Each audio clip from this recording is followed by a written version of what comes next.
Well, welcome to the Fathom podcast. My name is Andrew Apostolou, the deputy editor of Fathom Journal. With me is Khaled Bendor, the editor of Fathom Journal. Today we have the pleasure of being joined by Elliott Abrams. He's a senior fellow for Middle Eastern Studies at the Council on Foreign Relations in Washington, D.C. Elliott Abrams previously served in senior roles in the US government, including as Deputy National Security Advisor for President George W. Bush and as Special Representative for Iran in the first Trump administration. I should add that I personally had the pleasure of dealing with Mr. Abrams when he was in the Bush administration. Elliott Abrams, thank you for being here today. Well, I'm very pleased to be with you and happy to have this conversation. Thank you very much. So let's start with the current negotiations, and we're speaking in early June. President Trump is saying that a deal is imminent, but it also seems like there is a structural problem made of several components. The first is that Iran thinks it won the recent round and does not see why it should have to compromise. The second is that Trump would probably prefer not to escalate attacks against Iranian infrastructure, which might happen were war to resume. And the third is that Trump has now spent so much time critiquing the 2015 JCPOA that to now settle for a broadly similar deal is politically difficult, if not impossible. And even if a temporary deal was done to open the Strait of Hormuz, it would not relate to the nuclear material and certainly not ballistic missiles. How do you see the current situation developing? It's a mess, and I think you've described it. One could add in a few more elements like the attitudes of the Gulf Arabs and the U.S. November election. But I think the president is, as you're kind of suggesting, in a corner now, caught between his claims of great success, his desire to end this, partly to bring petrol prices in the U.S. down, but partly, to help many economies around the world that need get oil, that need fertilizer, so on. His desire also, obviously, is, as you suggested, not to be mocked for replicating the JCPOA that he, like so many of us, including myself, thought was a terrible deal. So he's kind of caught. There is no obvious wonderful answer to this. There's no brilliant solution that we just haven't thought of yet. And I had thought, let me go on a little bit further. I'd thought a month ago, May 1st, let's say, here's the answer: do a Strait of Hormuz deal only. The United States, stops blockading Iranian ports. They agree the strait is open. For the rest, Trump claims victory and says, I've obliterated their nuclear program, or in this case, re-obliterated their nuclear program, and I've badly damaged their economy, their defense industrial base, their missile program. So we've won. And if they start to rebuild, we'll hit them again. I thought that was his best out. Now it's a month or so later, and I think that was, in a way, a missed opportunity because it has not gotten better. It has not gotten easier. So I share the view that I think I would call the Israeli and Emirati view, that actually it would be helpful to do another round, another week of attacks on Iran to soften up their position. Great, thank you, Elliot. There seem to be these two competing arguments over Rising Line, Epic Fury. One which sees it as this great victory, and the other that claims it's a strategic defeat. So I'm going to try and kind of give as strong points as possible for both. So one side points to how structurally weak the Islamic Republic was even before the war. So a disastrous currency situation, drought, electricity shortages, lack of domestic legitimacy.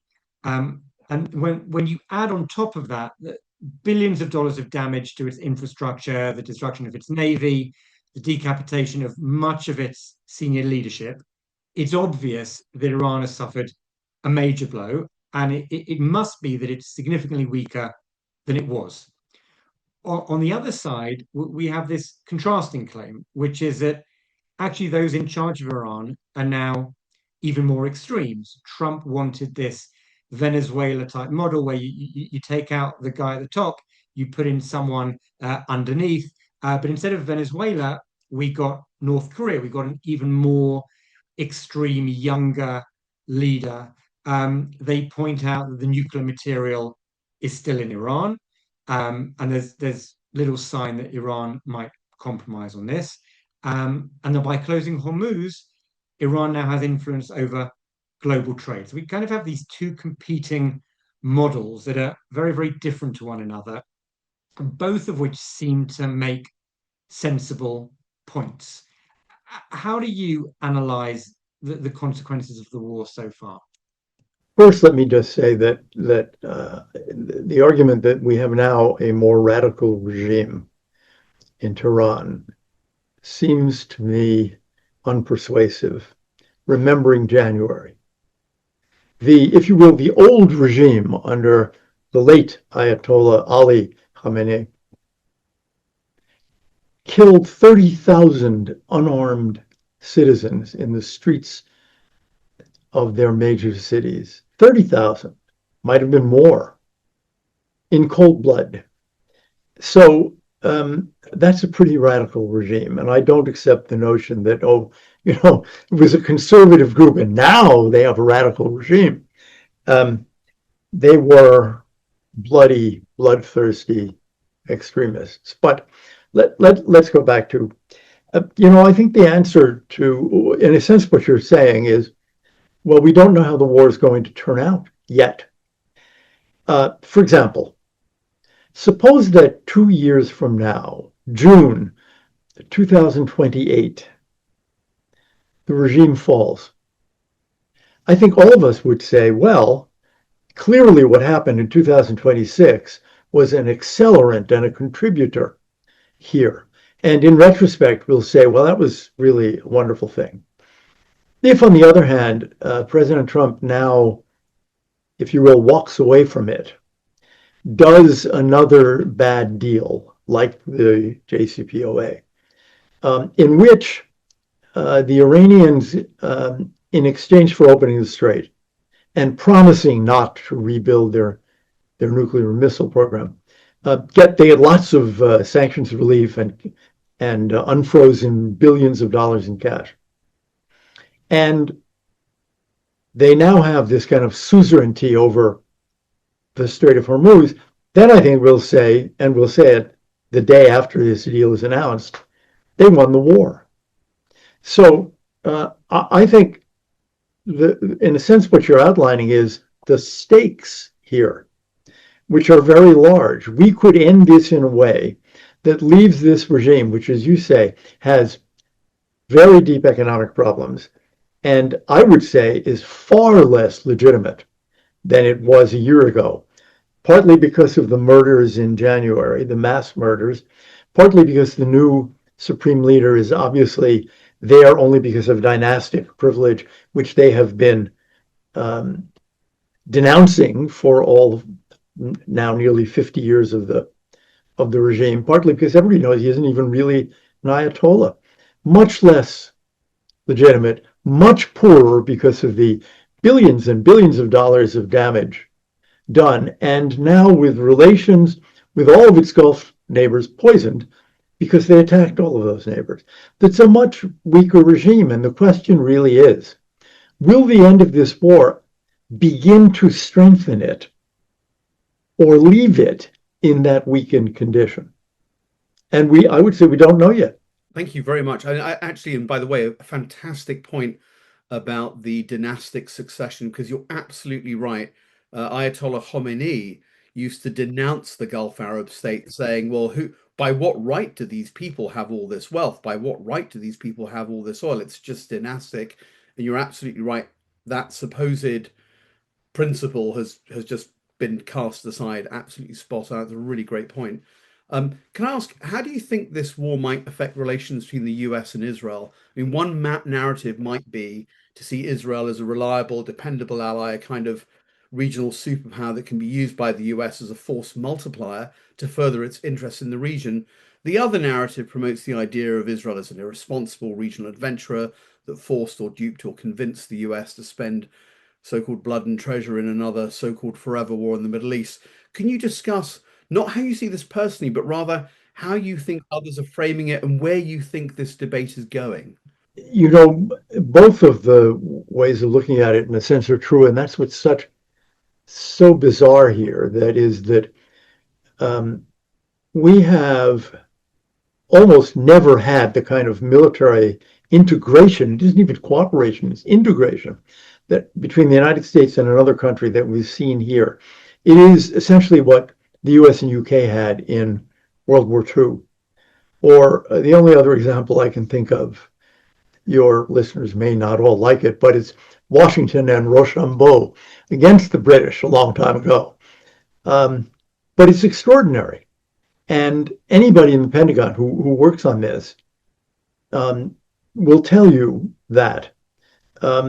But at the same time, public opinion is easy to measure in polls, and public opinion in the period since October 7th, 2023, has turned against Israel. So both are true. And I worry about it a lot. I think that in a way, this follows on in a certain way from October 7th, because it follows on from this effort to destroy Israel and Israel's reaction against it and against the ring of fire strangling Israel that Iran was building. But what I was going to say was it's very unfortunate that this cooperation arises, in a sense, in that context, because we've seen this wave of anti-Semitism everywhere. Australia, Canada, UK, France, and the United States, really everywhere, in the last couple of years. And therefore, this additional cooperation or integration is being attacked by anti-Semites in that very context. That is, why is it that the United States and Israel are so well integrated? It's the malign and excessive influence of the Israelis and or of the Jews. This is not normal, the argument goes. You see, the Israelis have much too much influence over Washington, and the Jews have too much influence. And so that's this bizarre combination of good and bad. It's very worrying to me. I think it's, crazy. And I think the arguments for it are offensive when they are not ludicrous. But that's not what the opinion polls show. They show growing numbers of people, and the worst part of it is, in many cases, people below the age of, say, 30, who have that view. And it's true all over the West, and it creates a real problem, certainly for the American Jewish community, and obviously for Israel itself.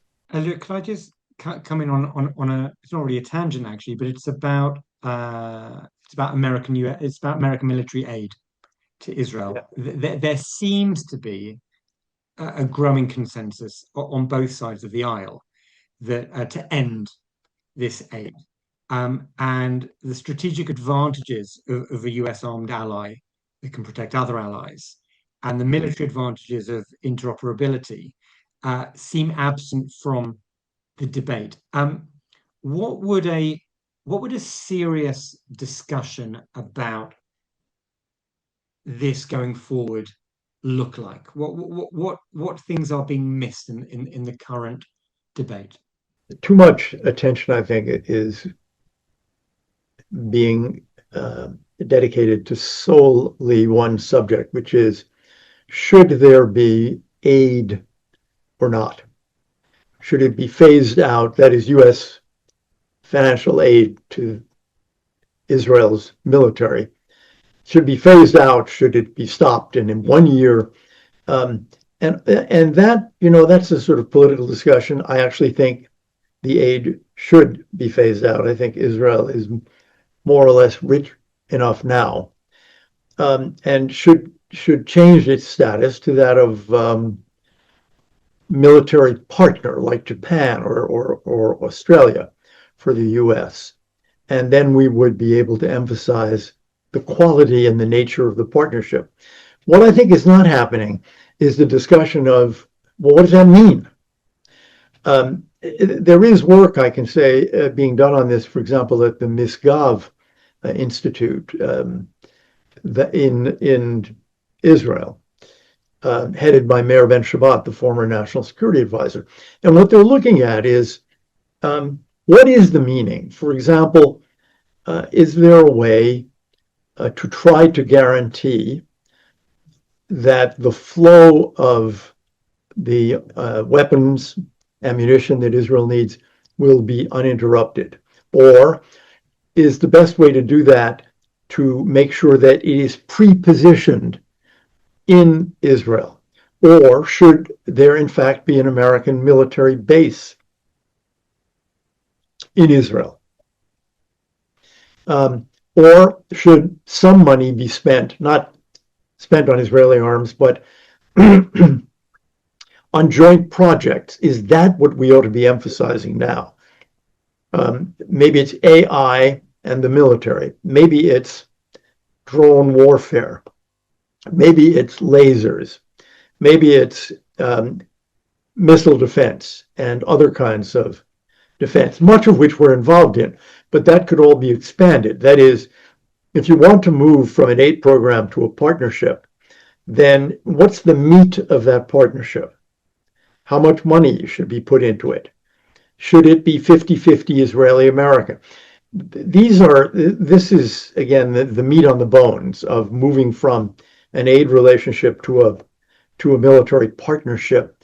And that is where I think a lot more thinking should be done. And I think, politically it's very useful, because the essence of it is to say, Israel is actually not an aid recipient. It is a partner, and the partnership helps the United States as much as it helps Israel. Well, thank you. I think you actually used exactly the right word. And it's sort of the word that's poisoned this debate, isn't it? The notion that it's a form of aid, that this is some kind of handout, and that it's a handout sometimes that comes because of alleged manipulation of the US political system and all the anti-Semitic stereotypes. And I think what I find interesting, and again, I'd be curious to know what you think about this. Why is it that US policymakers who understand that this military relationship and the financial flow, which of course goes back to US defense companies, is of enormous strategic benefit to the US? This is not, sending roses to your girlfriend on Valentine's Day. This is not some kind of romantic gift. This is a hard-headed strategic calculation. It's really useful to have an ally that you can absolutely rely on, more than some of the others in the Middle East, with interoperable equipment that is constantly on operations. There's enormous strategic benefits to that. And I find it very interesting that American politicians are so keen to assuage the kind of loonies to their left and to their right that they won't make this argument. And I'll just give you an example of somebody who I'm thinking about here. I'm sure you saw Van Hollen's op-ed in the New York Times. And my reaction to that, people ask me, well, what do you think? And, because I've actually met him and I've friends who know him well. And I said, look, it's not really about the subject that he's writing about at all. It's all about heading off a challenge from the left. Well, I think there's more to it, I'm sorry to say, in the case of Senator Van Hollen. I think you're right that he is certainly heading off a challenge from the left. But I think he's also expressing his genuine views on Israel, which are unfortunately really quite hostile. We see that with several other Democratic senators who didn't used to be quite so hostile. Senator Murphy of Connecticut, for example. So, but I want to say, well, two more things. One, that was an awful op-ed in the New York Times, in the sense that it had in it many categorical statements that were simply false. and that bespoke an attitude of really deep hostility, I would say, to Israel. Um, and unfortunately, not an idiosyncratic one.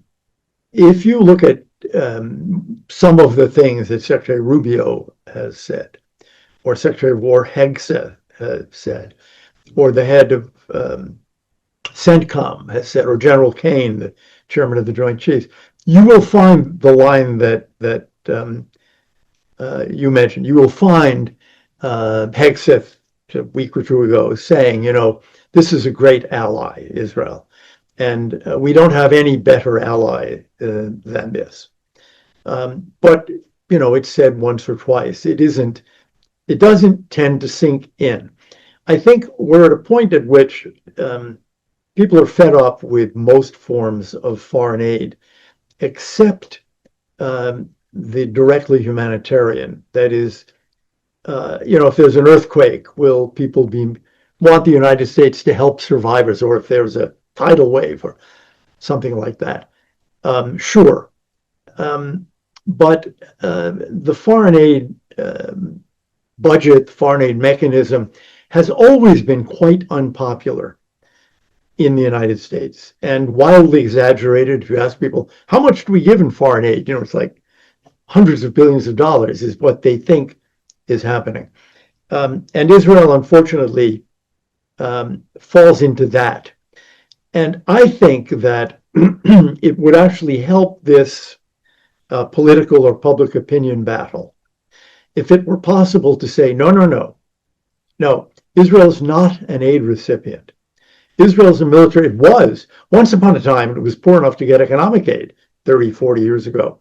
And then military aid, and that's over too. And now it's just, I think that actually politically would help a good deal. Because now the message is, well, it's a partner, but it's also getting aid, you see, and no, it really, in a sense, should be one or the other. And I'd like to see it in that category, again, of allies like Australia and Japan and South Korea and the UK that don't get aid, but they are important partners. Great. Thank you, Elliott. I want just to ask a question about the future of the GCC states, the states in the Gulf. They were bombed by Iran. They saw how exposed potentially their infrastructure is. And I think there's potentially two different directions they could go in. They could get closer to Israel, seemingly the only regional power capable of protecting them, or because they're just so petrified of Iran, maybe they might just kind of bend the knee to the Islamic Republic. And I noted something you said before, which was you mentioned the kind of Israeli and Emirati perspective, but you excluded the Saudis, the Kuwaitis, the Omanis, obviously the Qataris. So I guess one question might be, to what extent should we actually be talking about the GCC states as one unit? But how do you think that the past few months have affected the policy considerations of those countries? I think with the exception of the Emiratis, they are scared. They are uncertain about the United States above all, and the American ability and willingness to protect them from Iran. They've been dealing with President Trump now on and off for 5.5 years. And they know that he is changeable. And so they worry about, I think, putting their security at risk without hedging. And I think they are going to be hedging, for example, by maintaining the best relations they can with the US, but also with Pakistan, which has an army and a nuclear weapon, and also with Turkey and with each other, and trying intermittently to talk to Iran and basically say, don't shoot at me. I have a relationship with you. Now, of course, it failed for Oman and Qatar in particular. But I think all of those countries, except the Emiratis, just want calm. If you, in particular the Saudis, they're in the middle of a very significant multi-decade effort to modernize their society and their economy. This is Mohammed bin Salman's great project. And he can't achieve it if they're at war. He needs calm. And so he wants the region to just calm down and let him continue with this transformation. I think the Emiratis are in a very different place. First of all, like the Qataris, one would say, they don't really have much of a population. There are 30 plus million Saudis, probably 5 million expats and 30 million Saudis. The population of Qatar and the Emirates in terms of actual citizens is under 1 million. So they have a lot more leeway. They don't need to worry about public opinion. And the transformation of the economy has already taken place in the Emirates. They earn more money now from their spectacularly large sovereign wealth fund than they do from oil. They've taken a much harder line. And I think that fundamentally they've reached the conclusion that the Israelis have, which is the only solution is the end of the regime. We may not be able to bring it about immediately, but everything else we're doing is simply a palliative. The regime is the problem, and these challenges to us in our security will exist. The level may rise or fall, but they will exist as long as the regime exists in Tehran. I think that is the Emirati conclusion. And it doesn't mean that they'll never talk to Iran, but it does mean that they will have a level of military integration with Israel and the United States that none of the others will have. Thank you. That's a really interesting answer, especially on the Emirati angle. And I think you're absolutely right, by the way, on the Saudis. That is absolutely their priority. So I want to kind of bring this to a close by asking you to answer the impossible question, which is, what do you think are the best parameters for people to analyze the success or not of the war? And has Trump definitively prevented Iran from acquiring a nuclear arsenal? I don't think the president has definitively stopped Iran from trying to build a nuclear arsenal, from trying to rebuild its missile program. They're going to keep on trying to do that. After the US invaded Iraq, they stopped their nuclear program for about 5 years. It's plausible to me, for example, that they will agree to freeze it, whatever number they give, that they will actually freeze it until Trump is gone. It's plausible to me that they will agree to ship out the 60% highly enriched uranium because they've got 20% enriched uranium that can be further enriched, and they'll figure out ways to do that over the coming years. Whatever is agreed must be enforced by the United States and by Israel. So there's no final answer here to your question about the regime while it exists. That is, the nature of the regime is that it is aggressive, that it really means those slogans, death to America and death to Israel. You remember Kissinger always used to say they need to decide whether they are a nation or a cause. And they're a cause. I mean, there's no question that this ruling group is just like their predecessors a few months ago.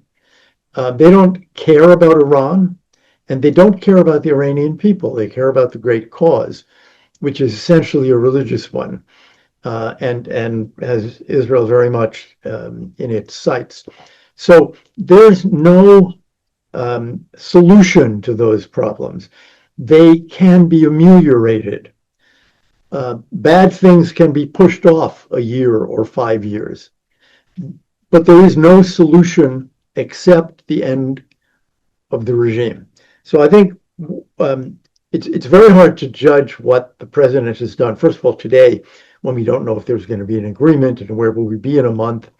But secondly, even this year, that is, the goal, I think, should be the end of the regime. So does this bring it closer? And my answer to that is if the United States and Israel are willing to act to prevent a quick rebuilding of their nuclear and missile programs, and if they are not rewarded with a lifting of the US sanctions and an unfreezing of tens of billions of dollars, then they will come out of this war with a less legitimate government, a much tougher economic situation, and a much weaker military establishment. And those are real achievements. You know, it reminds me there's this kind of joke about, you know, the Chinese diplomat who's asked what the Chinese think about the French Revolution. And he says, too soon to tell. So I feel like what you've given us, Elliot, are these, you know, parameters after which we will be able to judge, but no one quite knows. And you know, I remember hearing even after the 1973 war, so that was seen as a complete disaster. Yeah. And then 6 years later, there's peace with Egypt. Obviously, Yom Kippur War is still seen as this great trauma, but in retrospect, it is seen differently because of the events that followed. And we're in some ways, or in many ways, still in the eye of the storm. But what you have given us are these fascinating guidelines and parameters of ways to think about these things going forward. So thank you so much. There's so few people who I feel have got the wealth and the breadth of experience in the policy world as you do. So this has been an absolute pleasure, and we really appreciate your time. So thank you. Well, you're very welcome. I'm glad to do it. I'm a great fan of Fathom. So appreciate being asked to do this. Great. Thank you so much. Thank you very much.